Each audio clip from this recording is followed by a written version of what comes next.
So this is the first video in our series covering the Matrices module in further mathematics. So the first video is simply an introduction to matrices, what a matrix is, some of the basics and definitions. So a matrix is what we call a rectangular array of numbers, often used to store data. So it's basically a table with rows and columns and data stored within it. So for example, the following table of data showing sales for 4 stores could be represented in a matrix as you've seen here. So literally all we're doing is taking the rows and the columns and writing them as a matrix. When we write a matrix, we usually use a capital letter as the name of the matrix rather than a lowercase letter, and we use square brackets around the matrix. Okay. We talk about the order of a matrix. Matrices are made up, so matrices is the plural of matrix. So one matrix, many matrices. Okay. Matrices are made up of rows and columns, and the number of rows and columns obviously defines the size of the matrix. And we call this the order or dimension of the matrix. So matrix S, this one we've got up here, has 4 rows and 3 columns. Okay, and its order is 4 by 3. It's always rows by columns, number of rows times the number of columns. So its order or its dimension is 4 by 3. The numbers in a matrix are called elements. So the matrix S, which is a 4 by 3 matrix, contains 4 times 3, which is 12 elements. So there are 12 individual numbers in the matrix there. Each element can be identified by its position in the matrix. So for example, when we write lowercase s32, now that's not the number 32, it's sort of 32. Sometimes it's written with a comma between the 3 and the 2. But what that means is it is an element in the matrix S. So we use the lowercase letter to indicate a single element in the uppercase matrix called S. And the 3 and 2 are indicating which position we're talking about. So S32 is the element in matrix S that is in the 3rd row and 2nd column. So row 3, column 2, we're talking about this number here, which is 60. Okay. All right, let's have a look at the following couple of matrices. Consider the following 2 matrices. We've got A and B. A is a 3 by 3 matrix, 3 rows and 3 columns. B is a 4 by 1 matrix, 4 rows and 1 column. Write down the value of A23. So it is the element in matrix A that is in row 2 and column 3. So row 2 and column 3 is the number -2. So that's that over there. Part B, we want to find B41, so the element in matrix B that is in row 4 and column 1, so that would be this number here, 7. And then part C is asking us for A33, which is the element in matrix A in row 3 and column 3, and so that is the number 6. Sometimes there's a rule connecting each element in the matrix with its row and column number. So, for example, another question, so not referring to the A in example 1, A, another matrix, which is a 2 by 2 matrix. The element in row I and column J is given by the rule Aij is equal to I plus J. Okay, so A is a 2 by 2 matrix, which means it has 4 elements in it. Okay, the first element up here is called A11. That is the element in matrix A that is in row 1 and column 1. This element here is called A12, the element in row 1, column 2. This element here is A21, the element that is in row 2 and column 1. And this element here is A22, the element in row 2, column 2. Okay, so then we can actually calculate the value of each of those elements using this rule. So we know that Aij is equal to I plus J, So the element that is in row I and column J is actually equal to the row number plus the column number. Okay, so for example here, A23, and I know there's not a 2, 3 in our example, would be equal to 2 plus 3. A57 would be equal to 5 plus 7. That's following this rule. So if we've got A11, that's equal to 1 plus 1. A12 is equal to 1 plus 2. A21 is equal to 2 plus 1. And A22 is equal to 2 plus 2.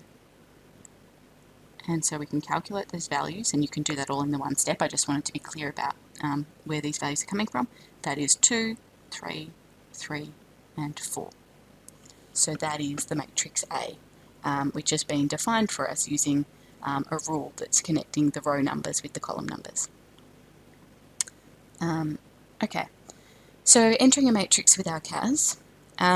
So in your CAS, there's a number of ways to access matrices. There's a matrix menu 7, and you can create there. When you click that, create a matrix, so number 1, you can define the number of rows and columns that you want, and then it will bring up a template. The quicker way, and the way I would usually enter a matrix, is to use the template palette. So that's the button next to the number 9, between the book and the 9, this button down here that's just gone red.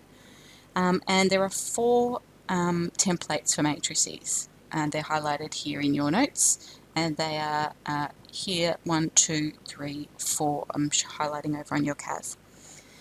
So the first one there, which looks like a 2 by 2 matrix, quite literally, if you click on that, will bring you up a 2 by 2 template. Okay. Similarly, the next one looks like a 1 by 2 matrix. Click on that, it'll bring you up a 1 by 2.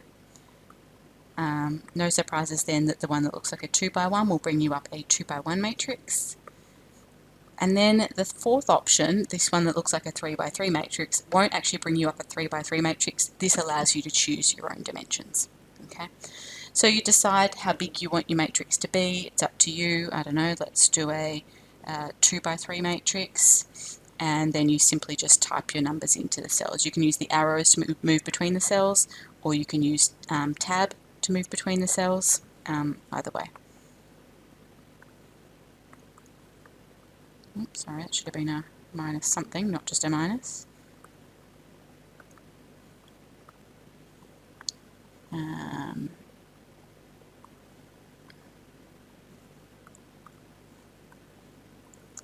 Okay, and there's your matrix.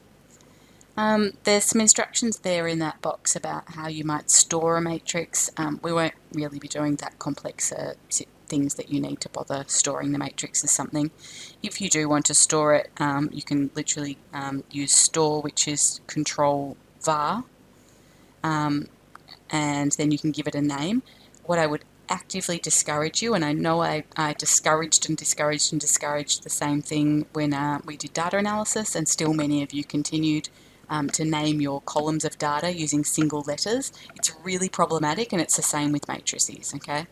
If you're going to call your matrix something, if you want to call it matrix A, don't just type A, call it MA for matrix A, okay, or some sort of shorthand along those lines. In the same way that when you were naming columns of data, I suggested you call them XV and YV for X variable and Y variable, just because it creates lots of problems when you're trying to do other things if you have single letters stored as things that are not just numbers, okay? So when it's a matrix, I would suggest calling it something else. So if you did that, so if I did that, if I called this MA, then, for example, I could do, 2 times matrix A simply by typing 2 times MA rather than having to type the matrix in again. But as I said, we don't do enough problems really in this course where you're going to use the same matrix repeatedly. So it's probably not really a necessary step. Okay, let's have a look at a few other definitional things around matrices. So we talk about the idea of the transpose of a matrix, and when we transpose a matrix, what we do is swap the rows and the columns. So for example, in these two matrices here, the first row is the numbers 1 and 3, and when we take the transpose, that becomes the first column. Okay. The second row is the numbers 7 and 2, and when we take the transpose, that becomes the second column. The third row is 4, 5. When we take the transpose, that becomes the column 4, 5.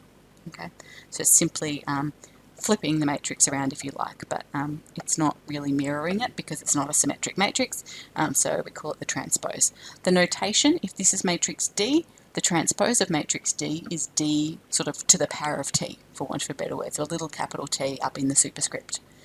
The order of matrix D is 3 by 2, and so therefore when we swap the rows and the columns, the number of rows and columns changes, and so the order of the transpose of D is 2 by 3.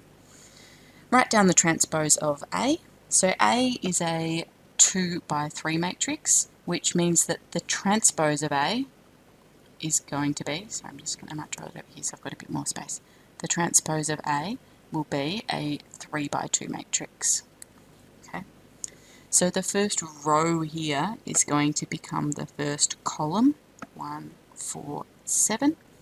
The second row is going to become the second column, 2, negative 3, 5. And so there's the transpose of A. In your CAS, you can create a transpose. So let's say I want to find the transpose of this matrix up here. I can copy that down here. If I go to menu 7 for matrices, option 2 is transpose. It'll put that little T there for you, and then it will create the transpose for you. But in all honesty, it is quicker and easier to do it by hand than to get your CAS to do it. Okay, so types of matrices. Okay, so we can have a row matrix, which is also called a row vector, and that's just any old matrix which only has one row. Similarly, a column matrix or a column vector is any matrix that only has one column.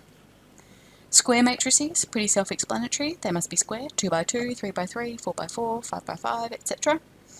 A diagonal matrix. So a diagonal matrix is a square matrix, so it has to be square to have a diagonal. Okay, it has two diagonals. Every diagonal matrix, every matrix has two diagonals. A square matrix, one that way, one that way, one that way, one that way.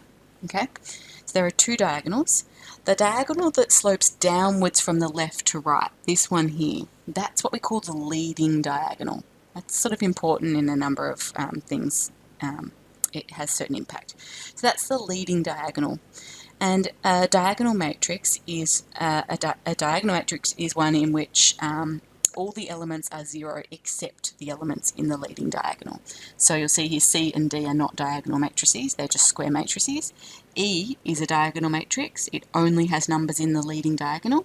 F is a diagonal matrix, it only has numbers in the leading diagonal. If it was, for example, let's say you had this matrix, that's not a diagonal matrix, the numbers aren't in the leading diagonal. Okay, so it has to be in this diagonal going this way, the one we call the leading diagonal. So it must be square, and it must have numbers in the leading diagonal, and everything else must be 0. An identity matrix is, I guess, a special case of a diagonal matrix. So it is, and we also call it the unit matrix. And we'll return to the identity or unit matrix later on. It has important properties in terms of enabling us to establish an inverse matrix. But the identity or unit matrix is a diagonal matrix where the diagonal is only ones. So we have ones in the leading diagonal and zeros everywhere else. Okay, so ones in the leading diagonal and zeros everywhere else. A symmetric matrix, pretty self-explanatory. It's unchanged by transposition. So it's not just the symmetry can't happen in any old direction, it has to be symmetric about the leading diagonal. So if you were then to flip it over this way, it would be symmetric about the leading diagonal. And it has to be symmetric in that way because the idea is that the transpose has to be the same.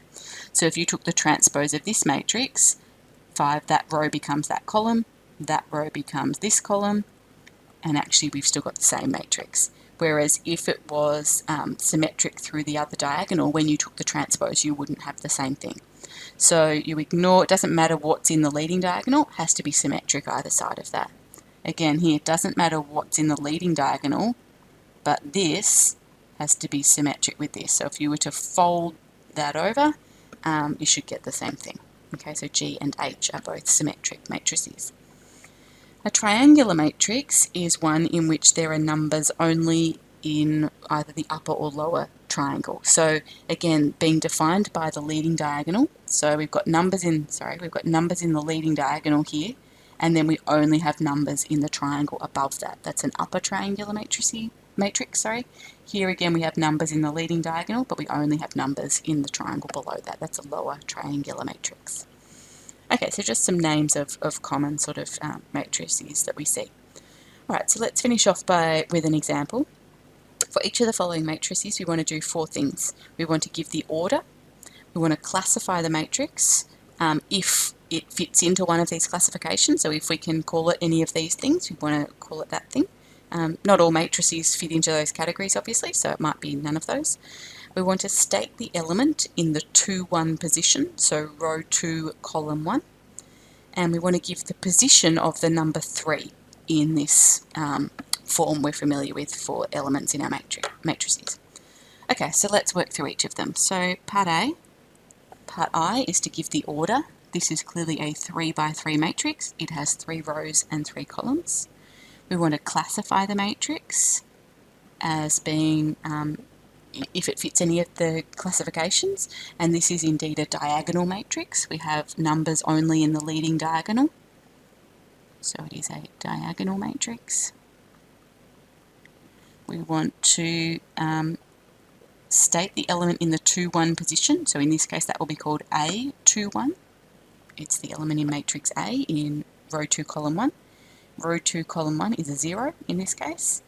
And the fourth thing we want to do is to give the position of the number 3 in this form. So we'll use A because it's matrix A.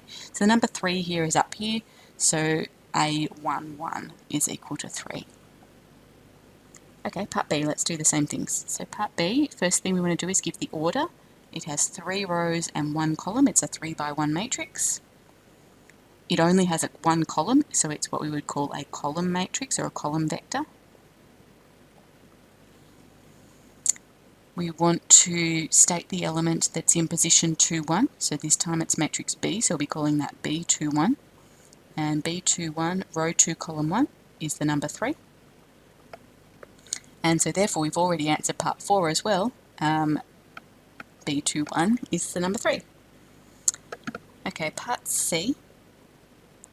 Dimensions, it is a 2 by 2 matrix, 2 rows and 2 columns. Now, can we classify it as any of these things? So it's only got 0s and 1s. So it might be tempting to say that it's an identity matrix, but remember the 1s have to fall in the leading diagonal. And in our matrix that we're looking at here, we have 1s in the column. Okay, so it's not technically an identity matrix. It's obviously not a diagonal. We haven't got numbers in the diagonal. It's not symmetric. So we have, it was 0, 0, 1, 1. Remember, it has to be symmetric about the leading diagonal. It's obviously symmetric about this, but that's not the definition of a symmetric matrix. So it's not symmetric. It's clearly not triangular. We'd need to have a number up here as well for it to be triangular, or yeah, any number. It's not an identity matrix. It's not a diagonal matrix, and so we can only classify it then as a square matrix because it's 2 by 2. So, as I said, there are matrices that don't fit any of those classifications, but this one, it's square, so at the very least we can say it's a square matrix. Okay, part 3. State the element in the 2-1 position, so this time it's going to be called C21. So matrix C, row 2 position, row 2, column 1 is the number 0. And then part 4, we can't answer for this question because there is no number 3 in the matrix. Okay, part D, I, state the order. So it is a 3 by 3 matrix, 3 rows, 3 columns. So it's clearly square again, but can we be more precise than that? I don't think so. It's not just a diagonal or triangular. It's not an identity matrix or a unit matrix with just 1s in it. So we just again call this one a square matrix.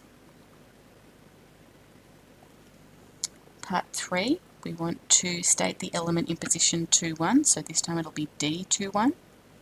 So matrix D, row 2, column 1 is the number 7. And part 4, we want to state the position of the number 3, so here's the number 3 down here, so that is in row 3, column 3, which is the number 3. Okay, so then part E, again a 3 by 3 matrix, certainly square, but I think we can be more precise than square. In fact, I'm seeing here that all my numbers are in the upper triangle, so it's an upper triangular matrix.